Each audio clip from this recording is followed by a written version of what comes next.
had always thought of myself as strong.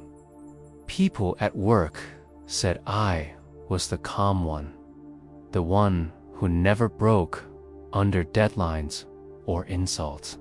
But they never saw my hands tremble under the table, or the way my chest felt like a locked box at night. 3 years ago, when everything in my life collapsed at once, I discovered what real breaking felt like. It began with a single phone call on a rainy afternoon, the kind of rain that blurs the world into a gray watercolor. My father had died suddenly. My partner had left a week before. And the company where I had worked for 12 years was shutting down. That day, I sat on the floor of my apartment, surrounded by cardboard boxes and dripping windows, and felt the earth tilt under me. I didn't know then that this was the beginning of the most important journey of my life. At first, I did what everyone does. I tried to fix, to fight, to push forward. I read self-help books, forced myself to smile, told friends I was fine. But inside, I was full of noise. My thoughts ran like wild dogs. My sleep broke into pieces. I would wake at 3 a.m. with my heart hammering against my ribs. I remember looking at my own reflection one night and thinking, if life keeps taking, what will be left of me? One evening, while wandering the old part of the city, trying to escape my apartment, I saw a small wooden sign tucked between 2 neon shops. Zen Buddhist Center, evening meditation. A single candle burned in the window. Something about the stillness inside that room, compared to the chaos of the street, drew me in. I opened the door. The smell of incense drifted toward me, warm and earthy, like a memory I didn't know I had. Inside were just 3 people sitting quietly on cushions, eyes lowered. The kind of quiet that felt alive. I slipped off my shoes and sat near the door. No one looked at me with curiosity or pity. No one asked me to explain why I was there. The teacher, an older woman with silver hair tied simply behind her head, only nodded once and said softly, "Welcome, sit, breathe." In that moment, for the first time in months, my body felt like it had room for air. That night didn't solve my problems. When I left, the city was still loud, the rain still cold, my losses still real. But something had shifted. It was like touching the edge of a vast, quiet lake inside myself. The next day, I found myself returning, and then again the day after. The teacher began to speak in short stories about storms and mountains, about letting go and seeing clearly. She said there was a way to become unshakable, not by hardening, but by softening in the right places. I didn't believe her at first. I thought strength meant clenching my fists tighter. But slowly, through each session, through each small practice, a different image formed in my mind, a mountain that lets the wind pass over it, a tree whose roots go so deep it bends without breaking. This image stayed with me. Looking back now, as I sit here to tell you my story, I realize that what I am about to share with you isn't just theory or philosophy. It's the road I walked out of despair, one breath, one small practice at a time. In the next moments, I will take you into that road with me, the lessons, the principles, the quiet truths that began to make me unshakable. I'm not a monk or a saint. I'm just someone who reached a breaking point and then stumbled into a way of being that no longer shatters with every gust of life. This is the story of how I moved from trembling hands to steady heart, from noise to silence, from being broken by life. As you listen, imagine you are sitting beside me in that candlelit room, hearing the rain on the window, smelling the incense. Let my voice guide you into the same quiet that once found me. Because somewhere within you, too, there is a still lake, a mountain, a root deep enough to hold. And this is where our journey begins. I remember the first full evening I truly sat in that little Zen center. It was a Tuesday, cold enough that my breath fogged as I walked through the narrow alleys of the old city. The world outside was a whirl of honking horns and bright signs. The floor creaked under my feet. The smell of cedar mixed with faint incense. And in the dim light, the walls seemed to hum quietly. There were only a few cushions placed in a circle. The teacher, the silver-haired woman who had first greeted me, smiled without showing her teeth, a smile that felt like a soft hand on my shoulder. She motioned for me to sit closer this time. I lowered myself onto the cushion, my knees stiff, my mind already racing. I wanted to ask her how to fix my life, how to stop the storms inside me. Instead, she poured me a small cup of tea. The steam rose between us like a veil. She said, "Tell me, what brings you here?" Her voice was calm, but it carried something that made me feel safe enough to speak. The words tumbled out of me before I could stop them. I told her about my father's sudden death, about my partner leaving, about losing my job. I told her about the nights of panic and the mornings when getting out of bed felt like dragging a stone uphill. I even confessed the quiet shame I carried, that on the outside, everyone thought I was strong. But inside, I felt hollow, brittle, a mask about to crack.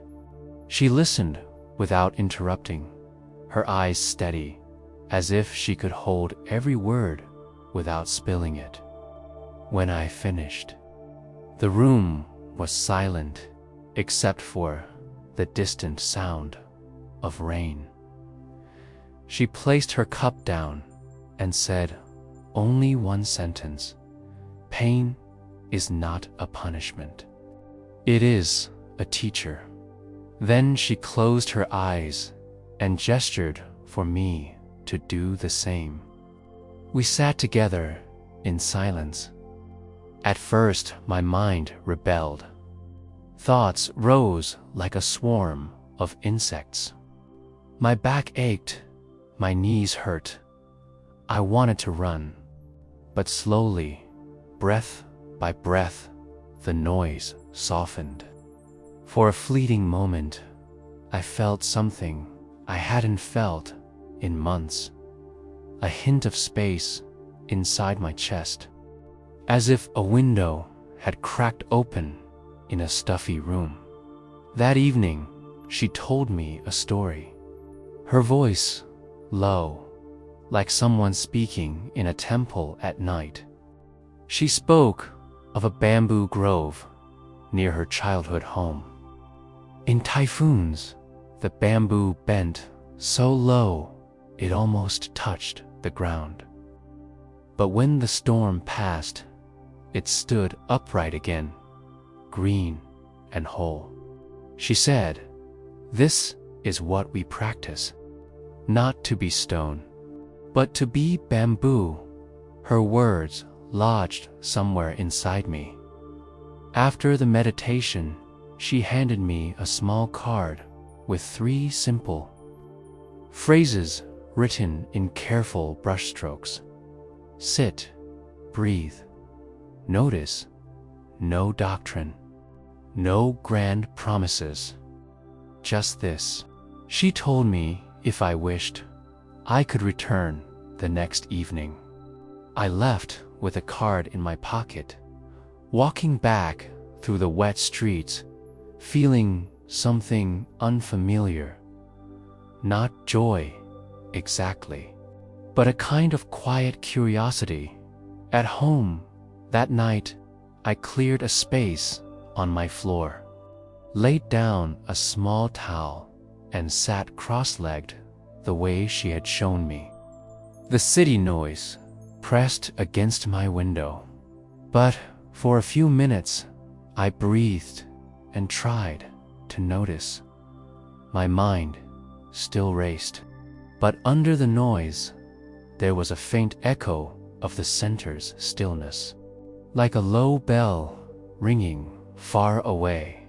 In the days that followed, I kept going back. Each time I sat a little longer.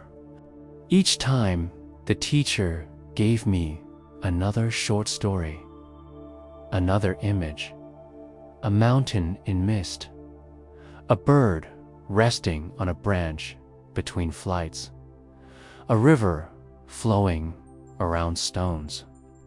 These weren't just metaphors. They were seeds she was planting in me. Slowly, something inside began to soften.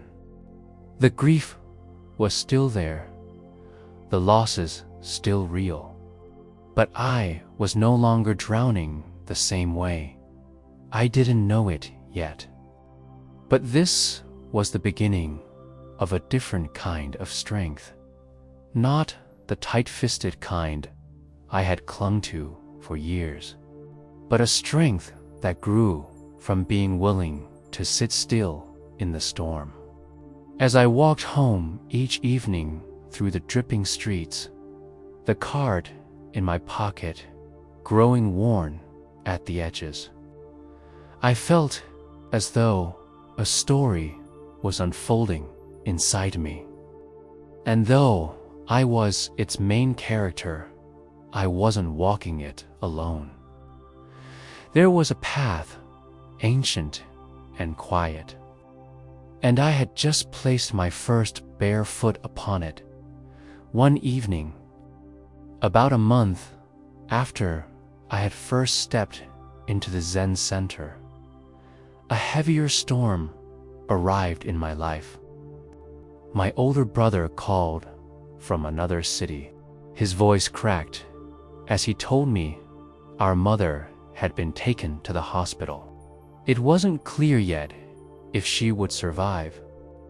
The moment I hung up the phone, the old panic returned like a tidal wave. My chest tightened, my vision blurred.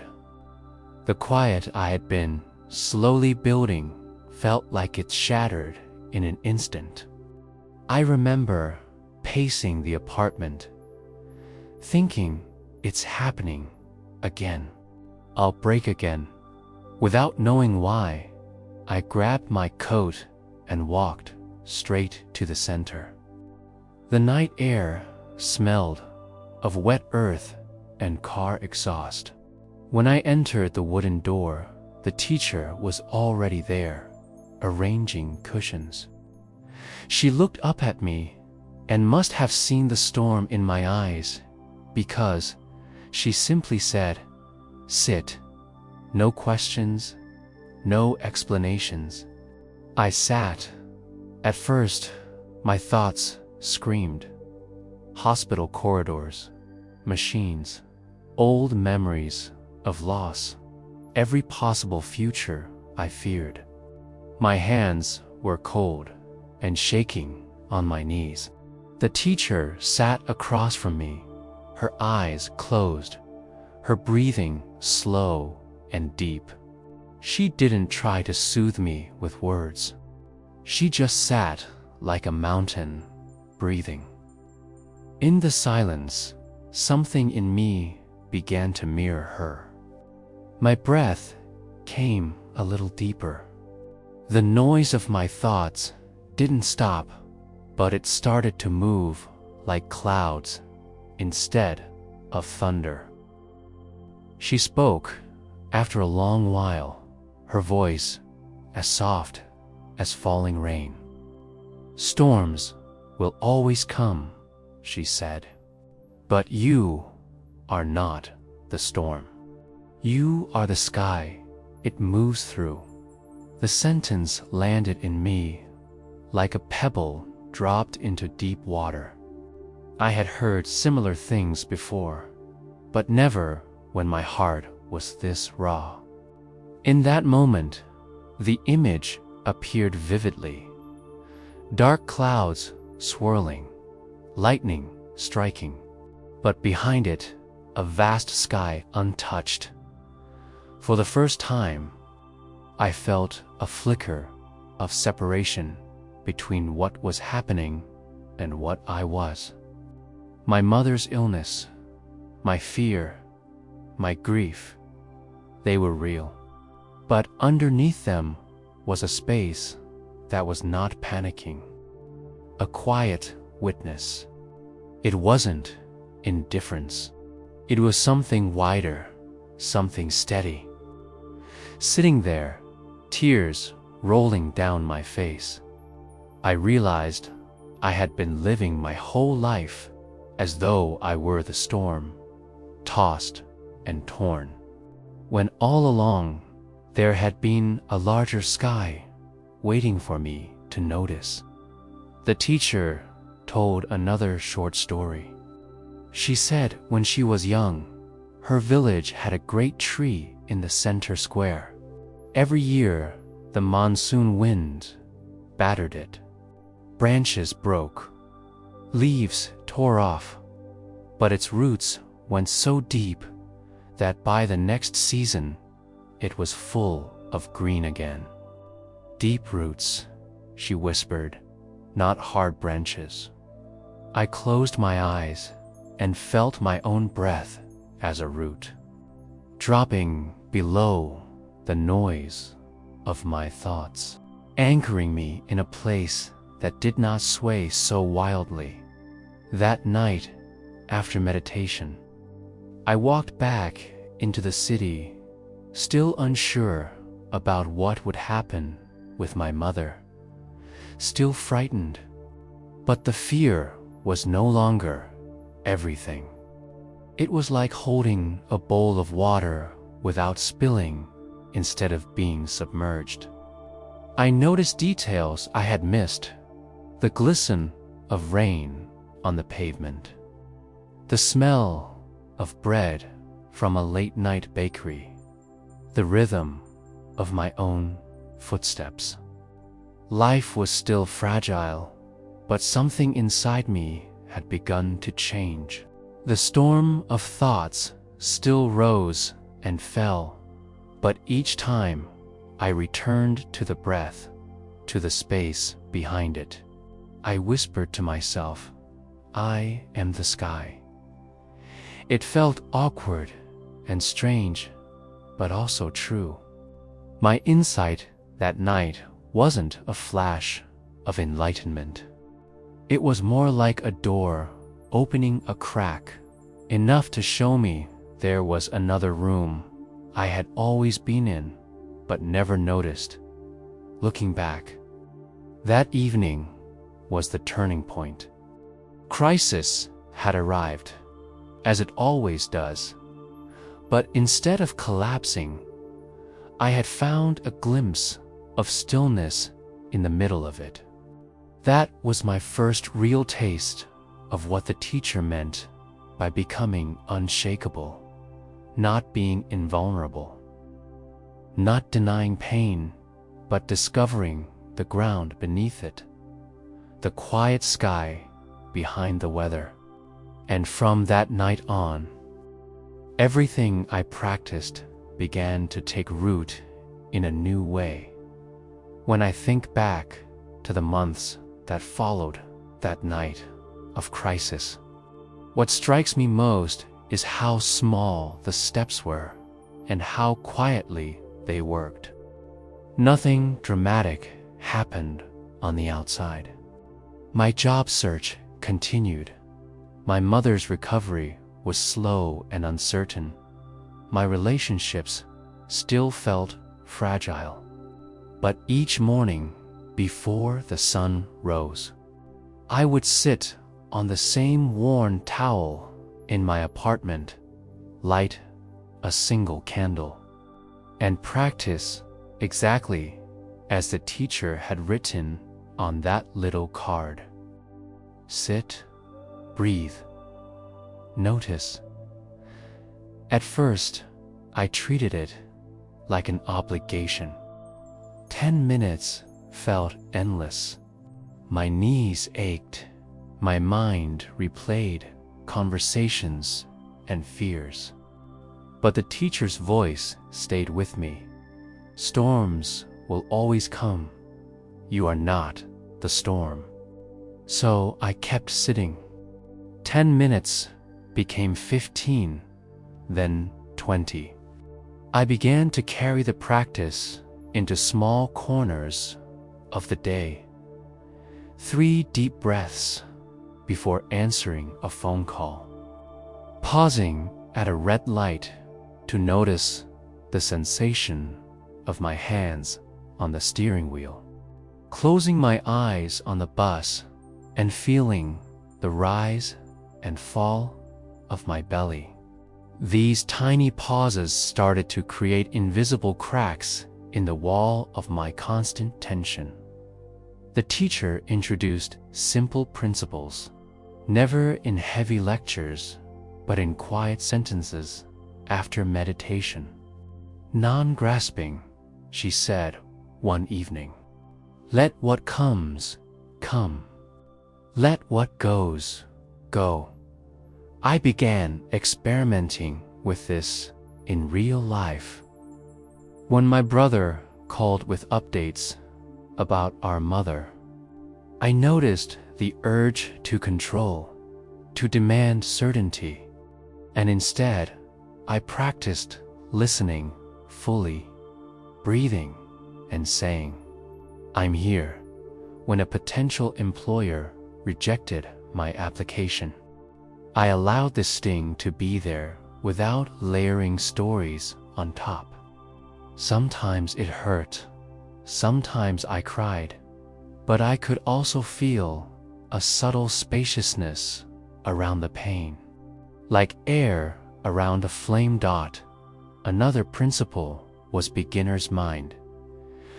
I tried to approach each day, even the most ordinary tasks, as if I didn't already know what would happen. Making tea, walking to the market, waiting in a queue. These became small fields for practice. The world, instead of being a constant battlefield, began to show me textures I had missed. The weight of a cup in my hand. The smell of wet earth after rain.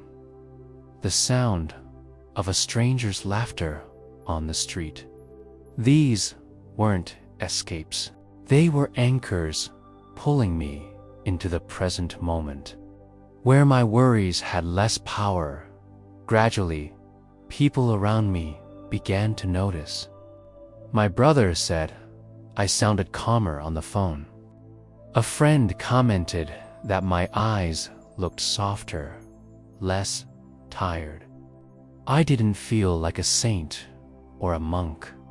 I still had bad days, but the difference was that a bad day no longer swallowed me whole. I could bend like the bamboo in the teacher's story, and then return upright.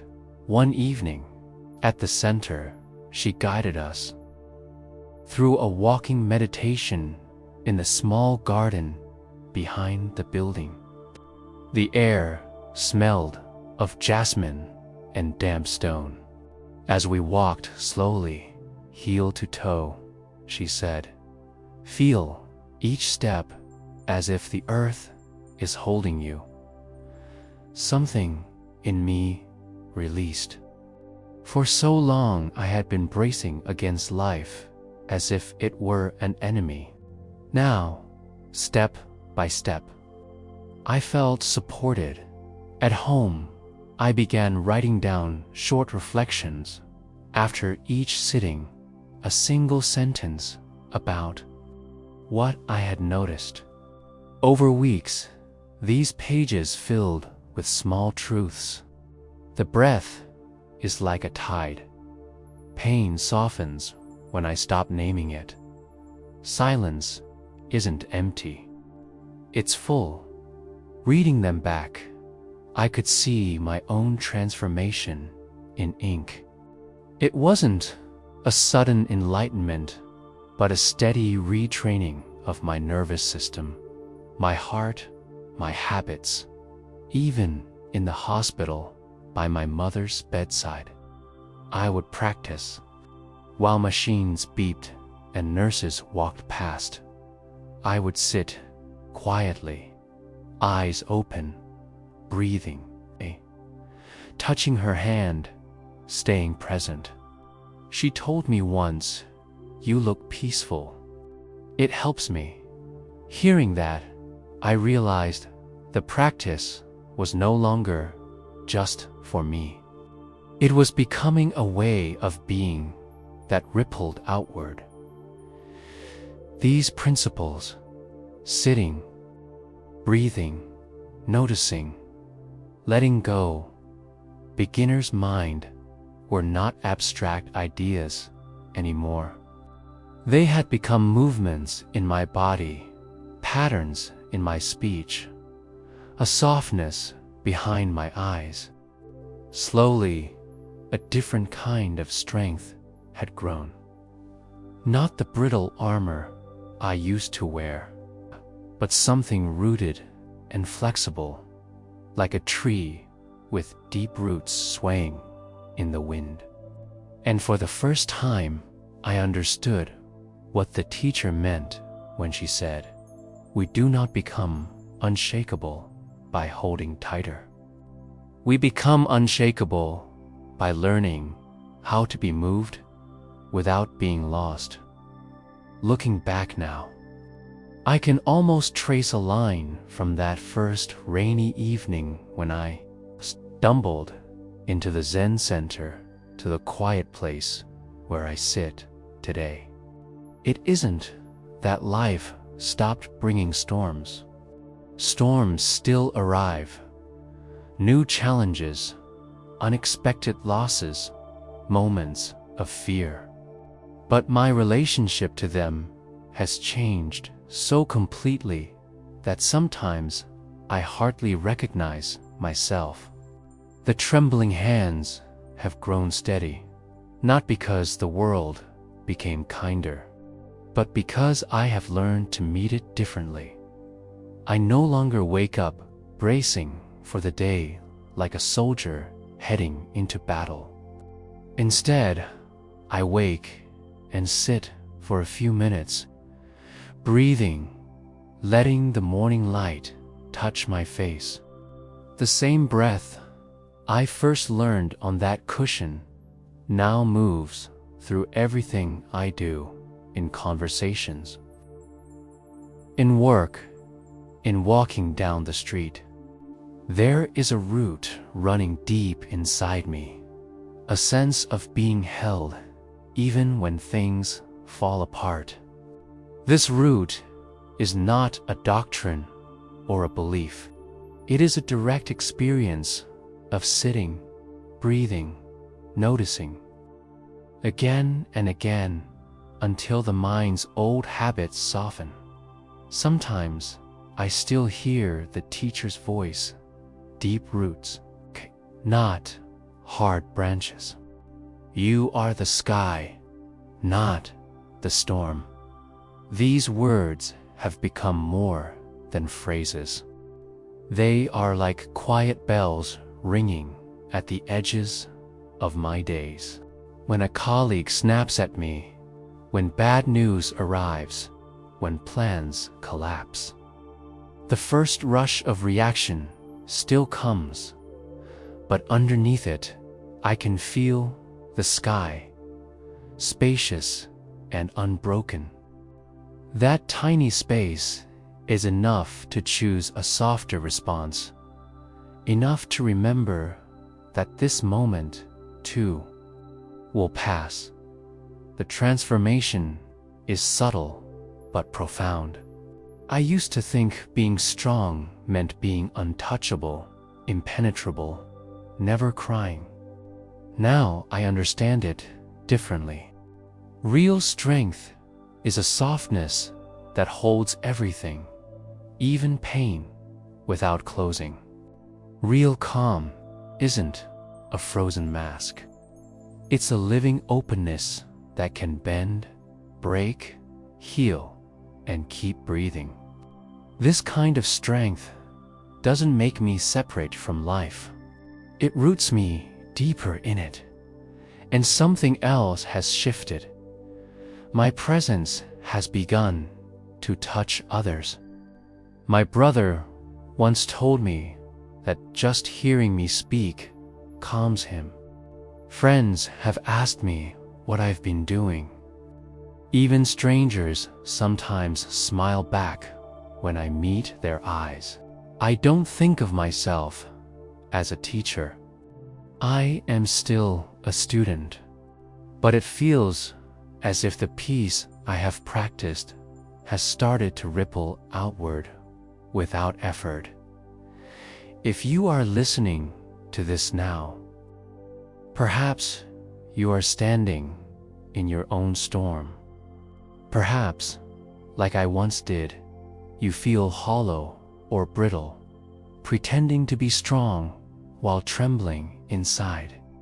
If so, I want you to know you are not alone, and you are not the storm.